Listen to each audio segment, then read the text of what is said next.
Hello, family. Welcome to part three of our sermon series called The Lion's Den. All right, so part one, we discuss relationship. Part two, sacrifice. Part three, right now, deliverance. All right, so Daniel chapter Daniel chapter 6 verses 19 through 28. Follow me. Daniel released. At the first light of dawn, the king got up and hurried to the lion's den. When he reached the den, he cried out in anguish to Daniel. Daniel, servant of the living God, the king said, has your God, whom you continually serve, been able to rescue you from the lions? Then Daniel spoke with the king. May the king live forever. My God sent his angel and shut the lions' mouths, and they haven't harmed me, for I was found innocent before him. And also before you, your majesty, I have not done harm. The king was overjoyed and gave orders to take Daniel out of the den. When Daniel was brought up from the den, he was found to be unharmed, for he trusted in his God. The king then gave the command, and those men who had maliciously accused Daniel were brought and thrown into the lion's den, they, their children, and their wives. They had not reached the bottom of the den before the lions overpowered them and crushed all their bones.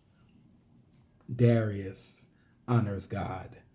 Then King Darius wrote to those of every people, nation, and language who live on the whole earth. May your prosperity abound.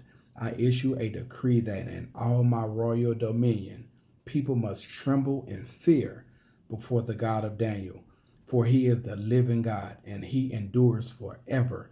His kingdom will never be destroyed, and his dominion has no end. He rescues and delivers. He performs signs and wonders in the heavens and on earth, for he has rescued Daniel from the power of the lions. So Daniel prospered during the reign of Darius and the reign of Cyrus the Persian. All right, so slide over to the notes real quick.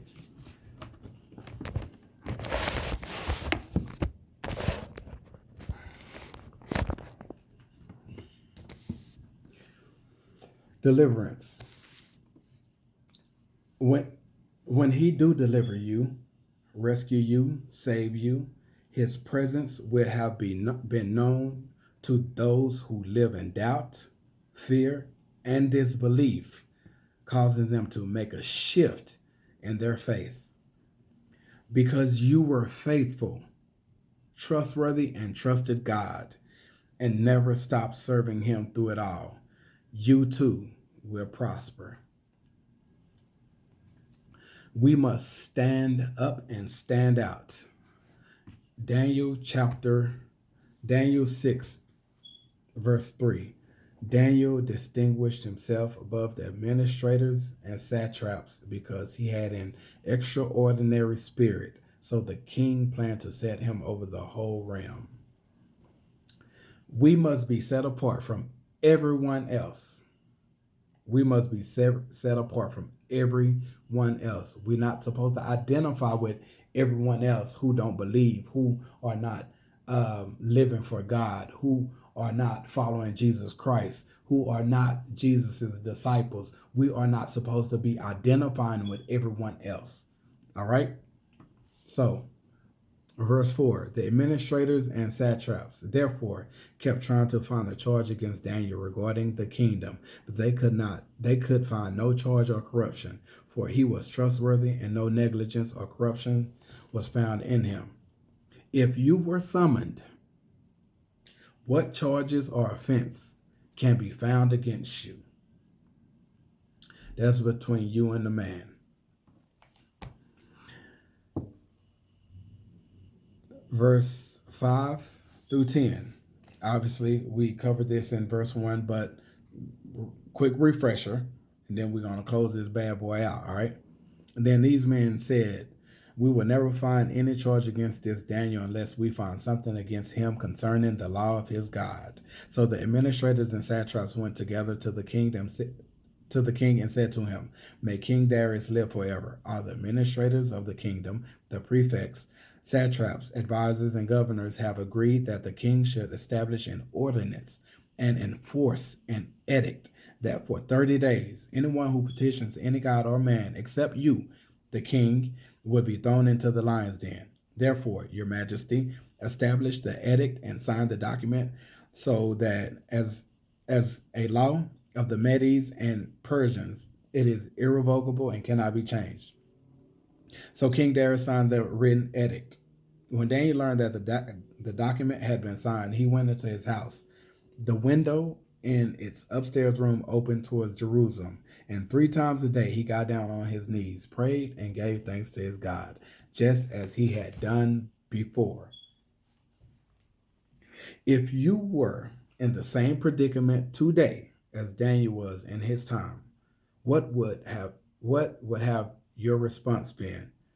Would you have remained faithful as Daniel did?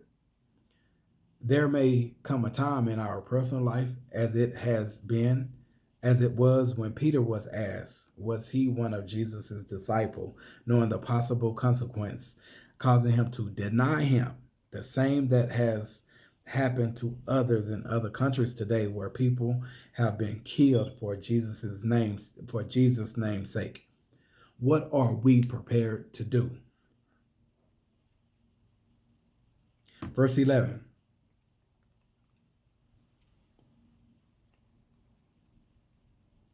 Then these men went as a group and found Daniel petitioning and imploring his God. Would you have compromised your commitment to God given the circumstance? Would you have compromised it? I don't know. Ask yourself. Daniel chapter 6 verse 16 through 23. All right. So we just read that.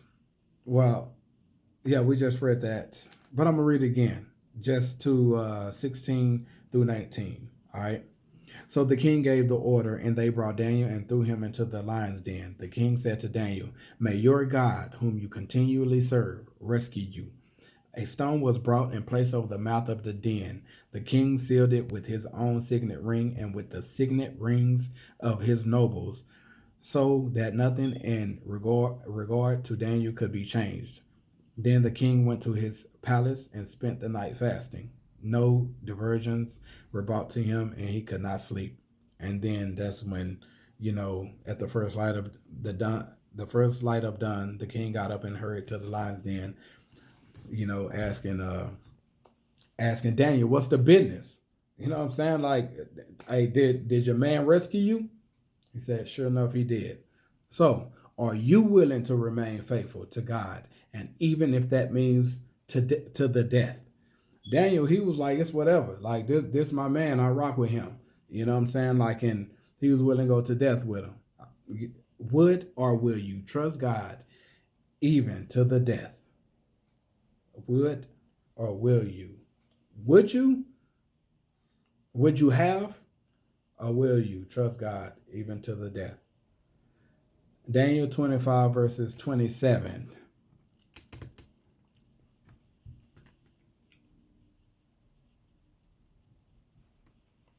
Then King Darius wrote to those of every people, nation, and language who live on the whole earth. May your prosperity abound. I should decree that in all my royal dominion, people must tremble and fear before the God of Daniel, for he is the living God and he endures forever.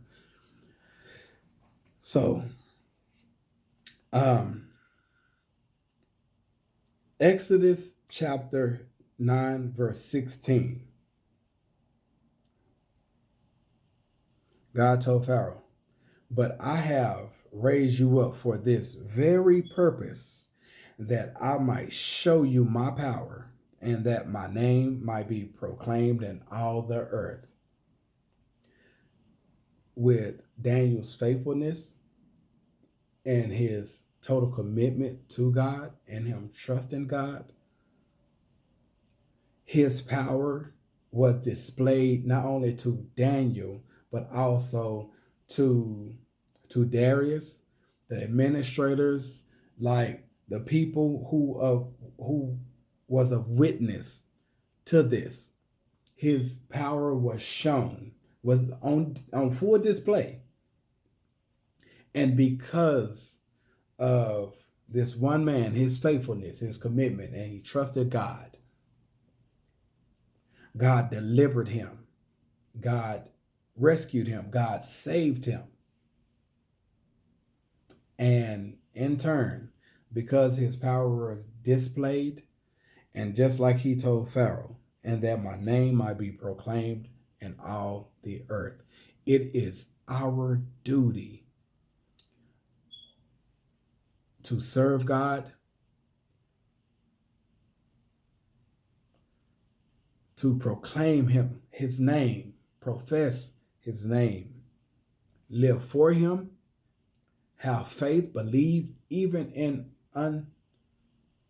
unfortunate circumstances, even in hardships, even to the death.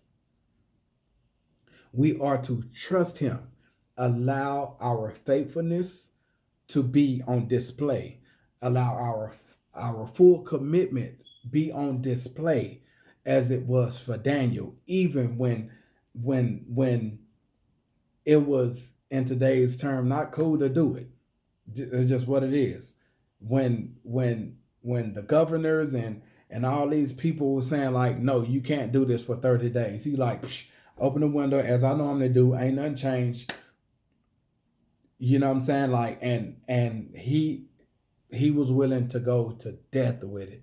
And because of his faithfulness and his commitment to God, God's power was on display to him and others who witnessed it, and his name was proclaimed throughout the earth. What are we prepared to do? No matter how hard it gets, no matter if we catch hell from it, whether it's to the death, whether it will be thrown into our lion's den, whatever it is that will come from us serving God, for not denying him, for not turning our backs on him. Like, what are we prepared to do? Are we going to turn the other way, drop everything, faith, God, drop everything and go this way, like, because of the consequences that they speak that could possibly come, or the lion's den they may threaten us with? What are we prepared to do? Are we going to tuck and run? Are we going to go to it to death? All right. Love you guys. Stay blessed. Peace.